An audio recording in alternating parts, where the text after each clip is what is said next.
Thank you very much, Azar. I forgot to mention Azar is the leader of the Freedom Women's Organization and a Marxist political activist. Our next speaker is Nadja Ali. Nadja Ali is an expert on feminist activism and gendered mobilization, mainly with reference to Iraq, Egypt, Lebanon, Turkey, and the Kurdish political movement.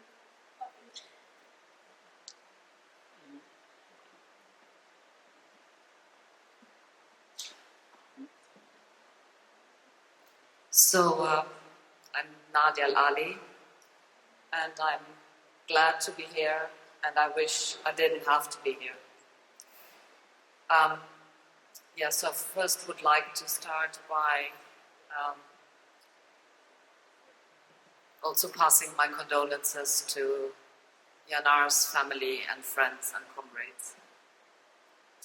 Now, I've been thinking how to speak about Yanar, about how to do justice to a life that was once so political and so deeply personal for so many of you. And actually, part of me feels uncomfortable standing here and talking about Yanar and listening to speeches, because as someone, myself, I'm an academic and I'm spending lots of time talking and writing. But one of the things that was so special about Yanar that I admired was what characterized her work was action, doing, not just speaking. So I also find myself returning to a hesitation how to speak about her without reducing her to a list of achievements or to a familiar narrative of resistance, one that actually risks flattening the complexity of what she built and what she made possible. And what is staying with me most is not only her courage, although that is undeniable, but her insistence on acting when action seemed almost impossible. I mean, there were so many times in the recent history of Iraq when it seemed almost impossible to continue, but she did. Yanar did not wait for the right conditions. She did not wait for safety or for consensus. She built what was needed. And through the Organization of Women's Freedom in Iraq, she created infrastructures of care in a context where care itself was systematically undermined. Shelters, networks, forms of protection.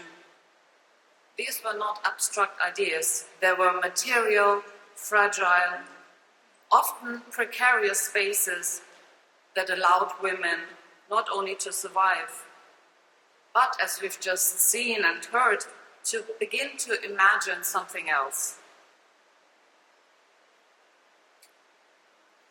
In my own work, I often write about transnational feminism, about solidarities across borders, about feminist knowledge production. But Yanar's life has been a constant reminder that these are not abstract processes. They are made through very concrete labor, through decisions taken under pressure, through acts of care and protection, through a willingness to remain when leaving might have been easier, and to continue when stopping would have been entirely understandable. What I also really admired in Yanar was her refusal to be positioned comfortably, either within nationalist narratives or within the frameworks imposed by global powers. She was uncompromising in her critique of patriarchal violence within Iraq. At the same time, she rejected the ways in which women's rights were mobilized to justify war and occupation. This refusal to simply align too easily is something that has profoundly shaped many of our thinking. And the way that she positioned herself speaks of the tension many of us grappled with, and I think today, again, especially in relation to Iran. How do we hold together critique of local patriarchies and critique of global power structures without allowing one to erase the other. Many of us here have been part of conversations about transnational feminism for years, sometimes decades.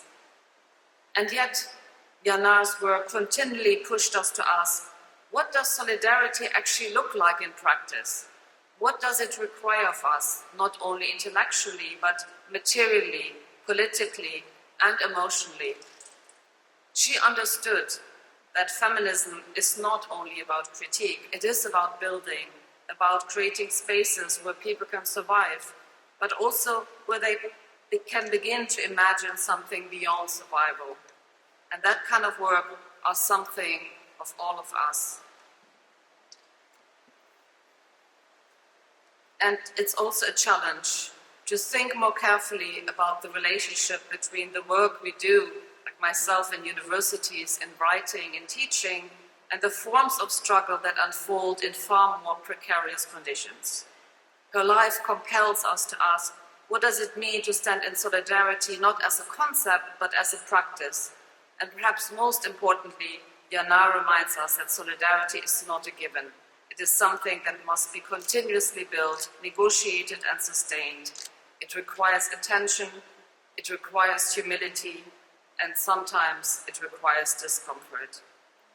To remember Yanar today, then, is not only to honor her, it is to take seriously the questions her life leaves us with.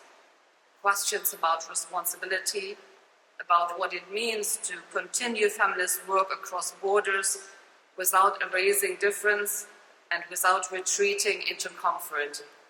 And perhaps also about courage, not as something abstract or heroic, but as something practiced again and again in the face of fear, uncertainty, and loss. That, I think, is what she leaves us with.